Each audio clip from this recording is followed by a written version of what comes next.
अब देखिए, इसे विडंबना ही कहिए आप लोग।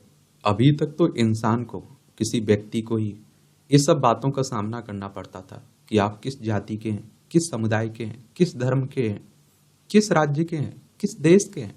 अब आप देखिए, बेचारे लहसुन को भी इन मुसीबतों का सामना करना पड़ रहा है।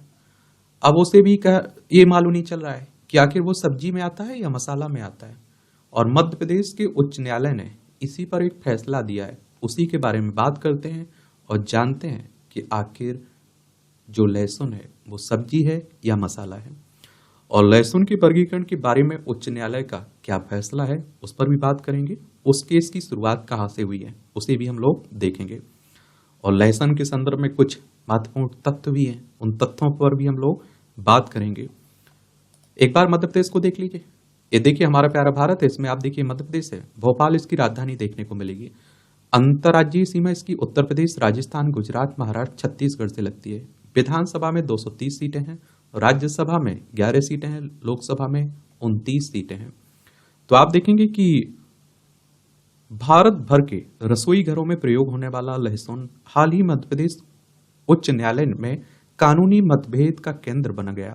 और न्यायालय से एक विवादास्पद मुद्दे को हल करने के लिए कहा गया, और क्या लहसुन को सब्जी या फिर मसाले के रूप में वर्गीकृत किया जाना चाहिए, और इस वर्गीकरण का राज्य के बाजारों में लहसुन को कहां और कैसे बेचा जा सकता है, इस पर महत्वपूर्ण प्रभाव पड़ता है, जो सीधे किसानों एवं कमीशन एजेंटों की आजीविका को भी प्रभावित करता है। तो केस की पृष्ठभूमि की जान लीजिए। यह मामला वर्ष 2015 में शुरू हुआ था, जब मध्य प्रदेश मंडी बोर्ड ने, आप देखते हैं कि किसानों के अनुरोध पर लहसुन को सब्जी के रूप में वर्गीकृत किया था। इस फैसले को कृषि विभाग ने चुनौती दी, और जिसने वर्ष 1972 के कृषि उपज मंडी समिति अधिनियम के तहत लहसुन को मसाले के रूप में पुनर्वर्गीकृत किया। आलू, प्याज, लहसुन कमीशन एजेंट एसोसिएशन ने 2016 में कृषि विभाग के फैसले को चुनौती दी। एकल न्यायाधीश ने अंततः फरवरी 2017 में उनके पक्ष में फैसला सुनाया। इस फैसले का व्यापारियों ने विरोध किया। उन्होंने तर्क दिया कि इससे किसानों के बजाय कमीशन एजेंटों को लाभ होगा। जुलाई 2017 में एक समीक्षा याचिका दायर की गई, और जिसके कारण वर्तमान 2 न्यायाधीशों की पीठ ने फैसला सुनाया। और मध्य प्रदेश उच्च न्यायालय का क्या फैसला है? न्यायालय ने वर्ष 2017 के आदेश को बनाए रखा, जिसमें कहा गया था कि लहसुन जल्दी खराब होने वाला पदार्थ है और इसे सब्जी की श्रेणी में रखा जाना चाहिए।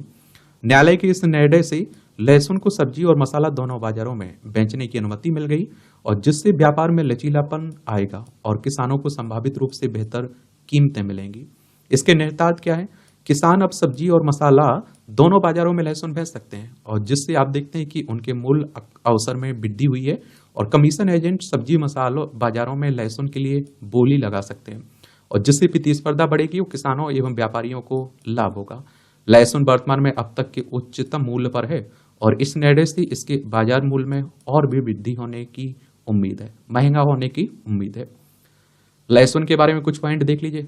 वनस्पति विज्ञान में लहसुन को सब्जी माना जाता है, क्योंकि इसमें एक गांठ, कंद, लंबा तना और लंबी पत्तियां होती हैं।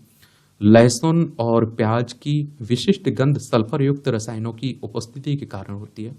6 से 8 की पीएच रेंज की अच्छी जल निकासी वाली उपजाऊ दोमट मृदा में लहसुन की अच्छी पैदावार होती है, और कार्बनिक पदार्थों से समृद्ध मृदा उनकी नमी और पोषक तत्वों की धारण क्षमता के अतिरिक्त क्रस्टिंग और कॉम्पैक्शन के न्यूनतम जोखिम के कारण वांछनीय होती है। कठोर मृदा के कारण गांठ, कंद विकृत हो सकते हैं, जबकि खराब जल निकासी वाली मृदा के कारण गांठ का रंग फीका भी पड़ सकता है। किसका? लहसुन का।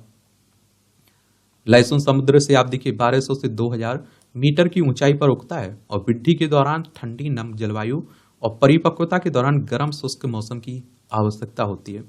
उत्पादन की अगर बात करें तो चीन में आपूर्ति श्रृंखला के मुद्दों के कारण भारत 2023 में रिकॉर्ड उच्च निर्यात के साथ विश्व का दूसरा सबसे बड़ा लहसुन निर्यातक बन गया है। आयात का मतलब होता है आप कुछ खरीद रहे हैं, निर्यात का मतलब होता है आप लोग बेच रहे हैं। चीन की बात हो रही तो देख लीजिए, ये चीन है लद्दाख, हिमाचल प्रदेश, उत्तराखंड, सिक्किम, अरुणाचल प्रदेश। हमारे 5 राज्यों की सीमा लगती है चाइना से।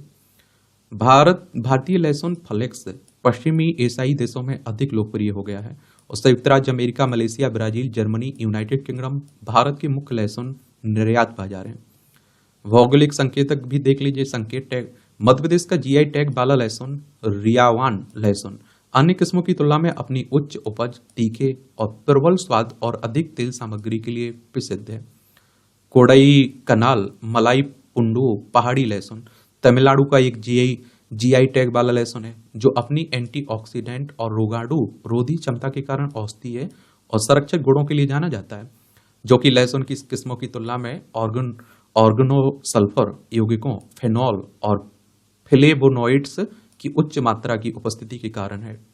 केरल का जीआई टैग वाला लहसुन कंथलूर वट्टावाड़ा बेलुथुली अपनी तीखी खुशबू और स्वाद के लिए प्रसिद्ध है, मशहूर है।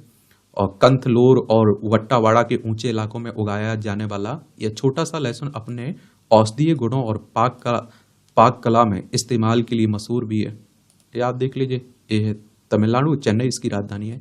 इसकी सीमा आंध्र प्रदेश, कर्नाटक, केरल से लगती है और केरल की तिरुवनंतपुरम राजधानी है। इसकी सीमा कर्नाटक, तमिलनाडु से लगती है। तो इस तरह से आप देखेंगे, यह है लहसुन की कहानी और मध्य प्रदेश के हाई कोर्ट की फैसले की कहानी।